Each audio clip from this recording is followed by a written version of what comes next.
ዓለም በሙሉ መነጋገሪያ ያደረገው ቪዲዮን የሚጀላችሁ መጥቻለሁ። ባባዬ ሞጨሞጫት እንዴ ብነው ጉንጯን ጠረጋት። እርግጠኛ ነኝ ወዟን ማስቀረት ፈልጎ ነው በስበቡ።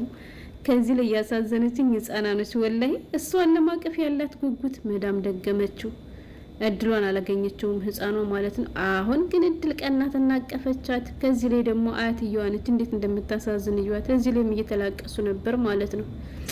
እንደኔ ማለት ነው። እያንዳንድሽ ካልሆነ አረብ ቤት ውስጥ ገብተሽ አይ ስደት አይ አረብ እያልሽ የምታለቃቅሽ ሁሉ ማለት ነው በድልሽ ይዘኝሽ። ዋናው እድል ነው ወላይ። ብቻ አላህ ሲጥለን ከመልካም ሰዎች ይጣለን። የዛሬውማ ልዩ ነው። ሶሻል ሚዲያው እንዳለ መነጋገር ያድርጎታል። ታስታውሳላችሁ የሀገሬ ልጆች ከአንድ አመት ወይ ከሁለት አመት በፊት አንዲት የኬንያ ሰራተኛ በቢሮ ስትኖር ኑራ ለ6 አመት ከሰራች በኋላ ወደ ሀገሯ አልተር ስትነሳ ህፃናቶችን ነበር ስታሳድግ የነበረውና ኤርፖርት ላይ ሲደርሱ ህፃናቶቹም ሄደው ነበረ።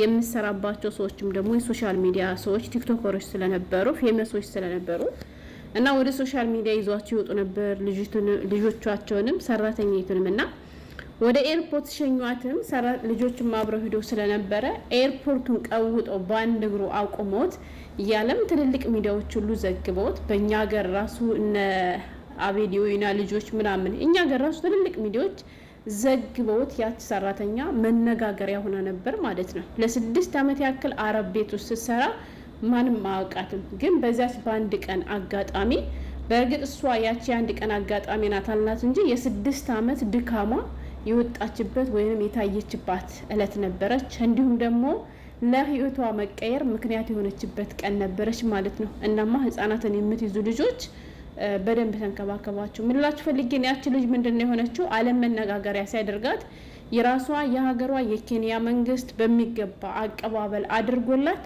ሁለተኛ አንቺ ስደት መሄድ የለብሽም፣ ሀገራችን በመልካም ነገር ያስጠራሽ ነሽ፣ ኃላፊነትሽን በተግባር ወይም ደግሞ በሚገባ የተወጣሽ ነሽና የፈለግሽውን ስራ እየሰራሽ ከሀገርሽ ላይ እንድትኖሪ መንግስት እድሉን አመቻችቶልሻል ተብላ እድሉ ቢሰጣትም አልመለስም ብላ ሂደ የነበረችው ልጅ ግን ለህፃናቶች ውስጥ ተመልሳ 6 ወር ከሰራች በኋላ ድጋሚ ወደ ሀገሯ ተመልሳ አሁን ላይ በሚገባ ያኒ ፌመስ ስለሆነች እንዲሁም ደግሞ የሀገሯ መንግስት እድሉን አመቻችቶላት በእነዚያ ህፃናቶች ምክንያት ማለት ነው ከሀገሯ ላይ እሷም ሁለት ልጆች እናት ስለሆነች ልጆቿን ፏ አድርጋ እያኖረች ነው ማለት ነው። ምን እላችሁ ፈልጌ ነው ለምሳሌ አይታችኋታል። ህፃኗ ልጅዋን ኤርፖርት ድረስ ሄዳ እሷን ለማቀፍ የነበራትን ጉጉት አይታችኋል።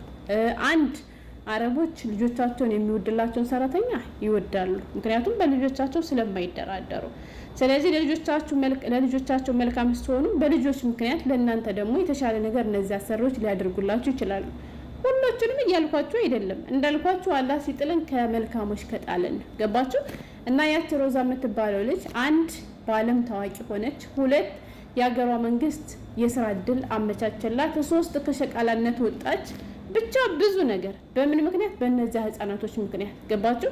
ታላላቆቿን ቢሸኟት እንደው ሲሸኟት ሰላማኗት ሄደች አለቀ። ህፃናቶች ግን አለቅም ብለው የህፃናቶቹ አባት እስከሚያለቅስ ድረስ እሷን ነው የምንፈልግ አንተን አንፈልግም ብለው ረግጠው ሲሄዱ አባታቸው ተማሩ አልቅሷል። ያን ቪዲዮ አለ እስካሁን ድረስ ማለት ነው። እኔም ቪዲዮ ሰርቼበት ነበረ።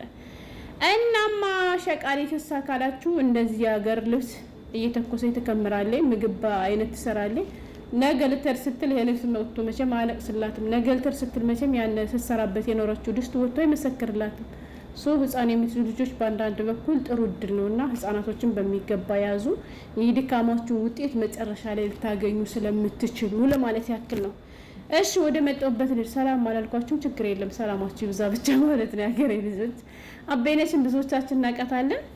እንግዲህ ስትኖር የነበረው በቢሩት ነው። ቢሩት በነገራችን ላይ ልንገራችሁ ወላሂ ካሉት አረብ ሀገራቶች ውስጥ ቢሩትና ጆርዳን የሚባል ሀገር በጣም ነው የሚያስጠላኝ። ሲጀመርም አረብ ሀገርም አይመስለኝም ደግሞ ዩቲዩብ እንዳይከሰኝ እንጂ ሰው ሀገር እየተሳደብኩ ግን ደግሞ ከነዚያ ሰዎች ውስጥ አይታችኋቸው ከሆነ በጣም መልካም ሰራተኛን ሲያቀርቡ ከልባቸው ልክ እንደ ቤተሰብ የእውነት ለማስመሰል ሳይሆን የእውነት ከአንጀታቸው ሰራተኛ ነው የሚያቀርቡ። እነማን ናቸው ካላችሁ ቢሩት ያሉ አንዳንድ መልካም ሰዎች በቃ ካቀረባቸው ከልባቸው ነው። ያቺ ልጅም እንዳልኳችሁ ቢሩት ነች። በጣም ብዙ መዳሞችንም አያለሁ። ሀታ ጉዞ ላይ ታችኋቸው ከሆነ ሰራተኞችና መዳም ከአንድ ላይ በአንድ መኪና እየተጓዙ ቪዲዮ እየቀረጧቸው ሲሄዱ ምናምን ምንም ነገር አይሏቸውም። ጸጉራቸውን ሲሰሯቸው ምናምን ብዙ ነገር እናያለን። ለማስመሰል ሳይሆን ደግሞ ከልባቸው ነው የሚያደርጉት። ገባችሁ? እና መጥፎ ናቸው ብንልም ደግሞ አንዳንዴ ደግሞ እንደዚህ ያሉ መልካሞች ሲወጡበት እናያለን ማለት ነው። በጥቅሉ ምላችሁ ፈልጌ ነው። ብዙ ጊዜ እንግዲህ ስለ አረቦች መጥፎነት አረቦች እህታችን እንዲያደረገች በደለቻት እያለን መጣ አይደለም። ዛሬ ደግሞ ይሄን መልካም ነገር አይቼ ማለፍ አልቻልኩም። ስለዚህ መጥፎ ጎናቸው እንደምናነቅፈው ሁሉ ጥሩ ነገርም ስናይ ደግሞ እስኪ እንዲሁ በረከታቸው ይደርብን እንጂ ያልነኛም ይዘናቸው እንምጣ በማለት ነው ይዣት የመጣውና በእርግጥ ሶሻል ሚዲያው እንዳለ እየተቀባበላት ነው። ምክንያቱም መልካም ነገር ስላደረጉ እሷም ደግሞ መልካም ስለሆነች ነው። የአንዳቸው ብቻ የመልካምነት ለዚህ ውጤት አያደርሰውም ማለት ነው። እና ይቺ ልጅ ወደ አረብ ሀገር መታ ሰዎቿ ፌመሶች ስለሆኑ ቲክቶከሮች ስለሆኑ ህይወታቸው እንዳለ የዕለት ተዕለት ኑሯቸውን ቲክቶክ ላይ ያስቀምጣሉ። እና ይቺ ልጅም እንደ አመር ነበር የምትመስለው። ወላይ ትንሽ ልጅ ነች እና ብዙዎቻችን ከንፈራችን እየመጠጥና ድህነት አይ ስደት ደግሞ እየሸቀሉባት ነው እያልን እያማማን ነበር እንዳመላችን ማለት ነው። እና አሁን ግን ያ ሁሉ አልፎ በሚገባ ነው ደግሞ የተቀየረችው። ወላይ ሰው ማንን ይመስላል ኑሮውን የሚባለው ለካ እውነት ነው እናንተ።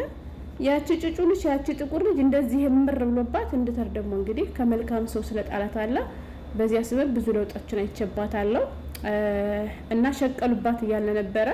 ሸቅላውባትም አልቀረችም። አሁን ደግሞ በሚገባ መነጋገር ያድርገው በአማረ መልኩ ወደ ሀገሯ እየሸኟት የሚያሳይ ቪዲዮ ነው። በጥቅሉ ቀንጨብ አድርጌ ያሳየዋችሁና እያንዳንድሽ ማለት ነው ልክ እንደኔ እንዳልኳችሁ ግን እንደኔ ያለንም ኧረ አላህ ይቅር በለኝ። ምክንያቱም የበላይ ክንተታ የበታች ክንተ መልከት አይደለም የሚባለው የሀገሬ ልጆች ስንት ብዙ የባሰ ጉድ ያለበት ቤት ውስጥ የሚሰሩቶች እንዳሉ እያወቁኝ እኔ ደግሞ አማራለሁና እና በጥቅሉ አንዳንድ መጥፎችን እያየነ አይ ስደት አይ አረብ ሀገር እያልነ የምናማርር ወይም ደግሞ ሁሉም በቃ ስደት ላይ ያለው ህይወት እኛ የምንኖርበት አይነት ህይወት መስሎን እንዲሁ በቃ ጠብር ግፍ አድርገን ስለ አረብ ሀገር ብቻ ሙሉ በሙሉ በሚባል መልኩ መጥፎ የምናወራ ልጆች አለን አይደለም።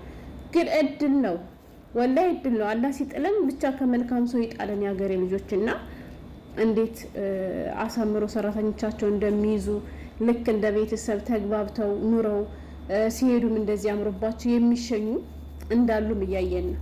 ግን ደግሞ እነሰማይ ጠሬ እቺ ልጅ ከመጣችሁ 2 አመቷ ነው በእርግጠኝነት ከዚያ በላይ ሆናትም ማለት ነው። እንዳልኳችሁ በቅርብ ነው የመጣችው። ጩጩም ነበረች። አሁን አድጋቢ ተለውጣለች።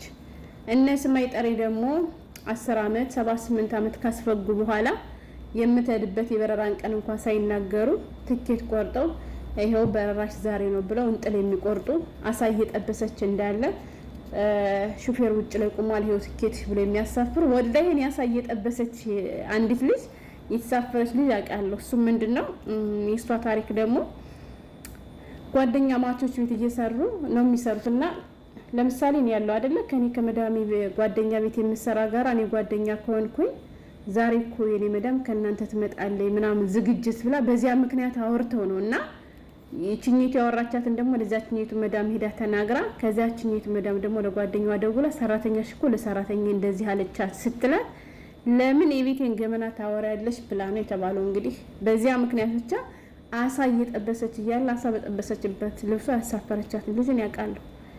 እናማ እውነት ያን አሁን ከዚህ ደረጃ የሚያደርስ አልነበረ።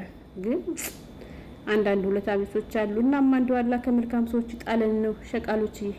ልክ እንዳበይንሽ አይነት መዳም ይስጣችሁ። ልጆችን የምትይዙ ልጆች እንዳልኳችሁ ለልጆች መልካም ሆኑ። እውነቴን ነው የምላችሁ ወላሂ በእነሱ ምክንያት መጨረሻ ላይ ማን ያውቃል በእነሱ ስበብ እነሱ ምክንያት አድርጎላችሁ አላህ ሊለውጣችሁ ይችላል። ጥሩ ነገር ልታገኙ ትችላላችሁ በእነሱ ምክንያትና መልካም ነገር አድርጉ ነው እንግዲህ። አበይነሽ የምናመሰግናለን በአንቺ ምክንያት በቃ አንድ ሰራተኛ ጥሩ ነገር ስትሰራ ኢትዮጵያዊ ተብሎ እንደሚጠራው ሁሉ መጥፎም ስንሰራ ኢትዮጵያዊ ነው እንደሚባለው በአንቺ ምክንያትም ደግሞ ኢትዮጵያ ሀገራችን የኢትዮጵያ ልጅ እኮ ነሽ ተብላ ስላስጠራሽን በዚህም ቢሆን በተሰማራሽበት ስራ እናመሰግንሻለንና መልካሙ ሁሉ ይግጠምሽ።